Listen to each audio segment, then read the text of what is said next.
Jânio, vamos começar o programa hoje falando da entrega da carta, né, de Michel Temer a presidente, e que parece ser meio já aqui uma ruptura, né, em meio a uma crise política que o Brasil vem vivenciando.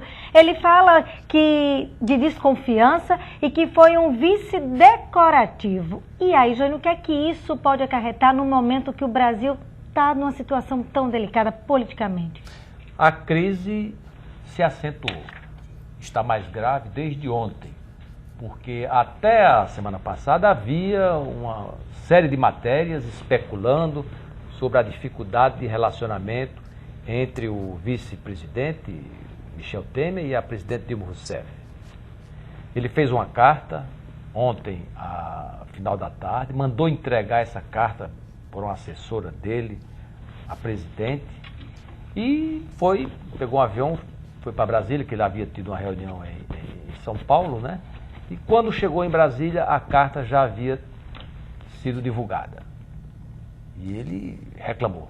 Ele disse que era uma carta confidencial, e quem divulgou a carta foi o Planalto. Na carta, inclusive, ele fala numa reunião que teve na semana passada com a presidente Dilma, apenas os dois, sem testemunha, de 2 horas essa reunião, essa conversa, e quando ele saiu, poucos minutos depois, começou a ser divulgado aí pelos blogs, pelas redes sociais e pelos meios de comunicação que usam a internet, informações sobre a reunião. Inclusive, de uma forma que ele deixa muito clara na carta, que a versão que saiu de uma reunião que estava apenas ele e a presidente, e aí não foi ele que divulgou, a versão que saiu não correspondia ao que de fato eles haviam conversado. E ele elenca nessa carta uma série de fatos que, digamos assim, evidenciam essa desconfiança que a presidente sempre manteve em relação a ele, como, por exemplo, no estabelecimento de diálogos com o governo norte-americano, o interlocutor norte-americano era o vice-presidente.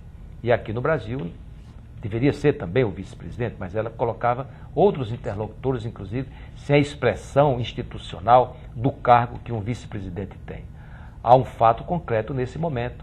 Muito embora seja presidente do PMDB, o vice-presidente Michel Temer não tem o controle total do partido. Até porque ontem a gente viu, foi adiado para hoje, a escolha dos representantes do PMDB na comissão que vai avaliar a admissibilidade do pedido de impeachment da presidente Dilma.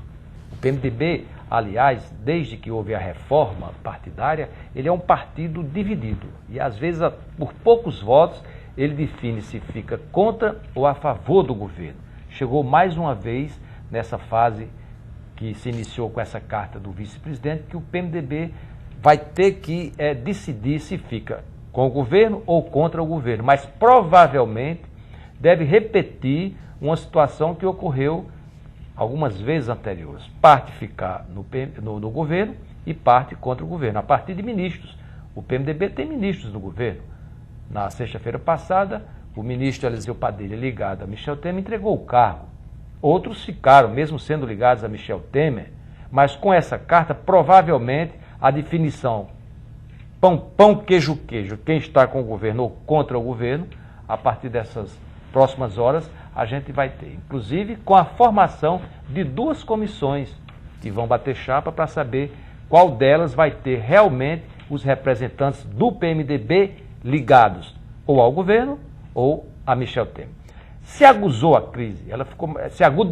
a crise, é verdade, mas ontem, inclusive, eu comentei aqui, Mariana, é melhor se resolver logo esses problemas, não ficar empurrando com a barriga, porque o adiamento dessas definições, dessas decisões, só tem contribuído para o desgaste da imagem do país lá fora, junto aos investidores, para o aumento da crise financeira aqui internamente, para a desconfiança da população em função desse grupo que hoje está no poder, que mais de 2/3 da população brasileira, inclusive, apoia o impeachment. E o impeachment, ele é constitucional.